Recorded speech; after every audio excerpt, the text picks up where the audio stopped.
ਜੀ ਦੋੜਾ ਹੈ ਕਿ ਸਾਡੀ ਚੁੱਪ ਤੇ ਢੇਰ ਸ਼ਰਾਫਤ ਵਿੱਚ ਨਾ ਵਾਦੇ ਕਰਨ ਤੇ ਹਿੱਲੇ। ਸਾਡੀ ਚੁੱਪ ਤੇ ਢੇਰ ਸ਼ਰਾਫਤ ਵਿੱਚ ਨਾ ਵਾਦੇ ਕਰਨ ਤੇ ਹਿੱਲੇ। ਅਸਾਂ ਸਿਰ ਚ ਆਇਆ ਤਾਂ ਬਣ ਵੈਸੀ ਤੇਰੇ ਵਾਸਤੇ ਬਹੁ ਮੁਸ਼ਕਿਲ ਏ। ਤੇ ਆ ਸੱਦਾ ਔਰੂ ਪਰੂ ਸੱਦ ਕੇ ਨਾਲ ਆ ਸਾਡੇ ਅਜ਼ਮਾਲ ਹੈ ਬੇਸ਼ੱਕ ਟੇਲੇ। ਤੈਨੂੰ ਜੁੱਤੀਆਂ ਪਵਣੀਆਂ ਭੁੱਲ ਵੈਸਣ ਪੇੜ ਲੱਗਣ ਦੀ ਕਾਸਿਮ ਢੇਲੇ। ਇਹਦੇ ਜਵਾਬ ਦੋੜਾ ਹੈ ਕਿ 27 ਦਾ ਕਦੀ 900 ਬਣਿਆ ਤੈਨੂੰ ਕਿਸੇ ਨਹੀਂ ਇਹ ਸਮਝਾਇਆ। 27 ਦਾ ਕਦੀ 900 ਬਣਿਆ ਤੈਨੂੰ ਕਿਸੇ ਨੇ ਇਹ ਸਮਝਾਇਆ। ਜਿੰਦੇ ਮਾਣ ਤੇ ਮੁਲਕ ਨੂੰ ਸਿੱਧੀ ਵਤਨਾ ਹੈ ਹੀ ਬਖਤ ਅਜ਼ੀਮ ਪਰਾਇਆ।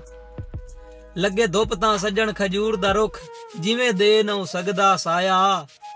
ਕੋਈ ਕੰਨਾ ਮੁੱਢ ਦੇ ਸੀ ਆ ਸਿਆਣਾ ਬਣ ਹਰ ਬੰਦਾ ਨਾ ਰੁਸਤਮ ਜਾਇਆ।